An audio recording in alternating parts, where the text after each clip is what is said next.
দুনিয়াতে ট্যালেন্ট বলতে কিছু নাই, খালি গুলি শব্দটাই।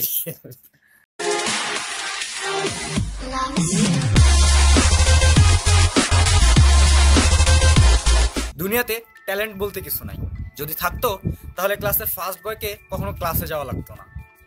এক সপ্তাহ 2 সপ্তাহ যদি হাসপাতালে ঘোরাঘুরি করে ডাক্তার হওয়া যেত, তাহলে কেউ কিন্তু 4-5 বছর মোটা মোটা বই পড়ে এত কষ্ট করতো না।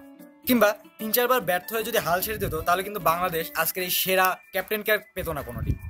দুনিয়ার কেউই শর্টকাটে সফল হতে পারে না, তুমিও পারবা না। তাই ঘুমিয়ে ঘুমিয়ে স্বপ্ন না দেখে চেষ্টা করো, সাধনা করো। যে ভোর হওয়ার আগে থেকে তার চেষ্টা শুরু করবে এবং গভীর রাত পর্যন্ত তার চেষ্টা চালিয়ে যাবে, সেই সফল হবে। দুনিয়াতে ট্যালেন্ট বলতে কিছু নাই। পরিশ্রমী পোলাপান সারা বছর কঠোর পরিশ্রম করে যে জ্ঞান দক্ষতা অর্জন করে, আলিশা পোলাপান সেগুলোরই ট্যালেন্ট বলে। সেজন্যই আলিশা পোলাপান সারা বছর এদিক ওদিক ঘোরাফেরা করে বছরের শেষে সেমিস্টারে 4 পয়েন্ট তুলতেই দিশারা হয়ে যায়। অন্যদিকে আতেল মার্কা পোলাপানগুলা সারা বছর পরিশ্রম করে জাস্ট পরীক্ষায় ভালো রেজাল্ট করে ট্যালেন্টের তকমা নিয়ে ঘুরে বেড়ায়।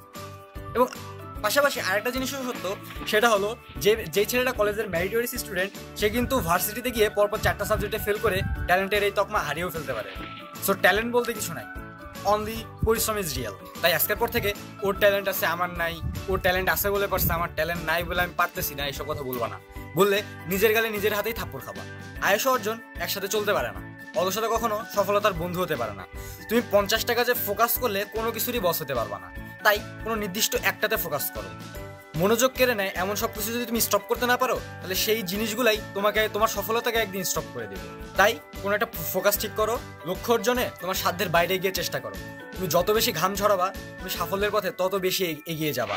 একটা জিনিস মনে রাখবা, তুমি এগিয়ে যেতে থাকলে অবশ্যই উষ্টা খাবা, 1 বার 2 বার 1000 বার উষ্টা খাওয়া। উষ্টা কিন্তু খারাপ না, কারণ তুমি যত বেশি উষ্টা খাবা, তত উষ্টা খাওয়ার অপশনগুলা বা উষ্টা খাওয়া অ্যাভয়েড করার অপশনগুলো জেনে যাবা।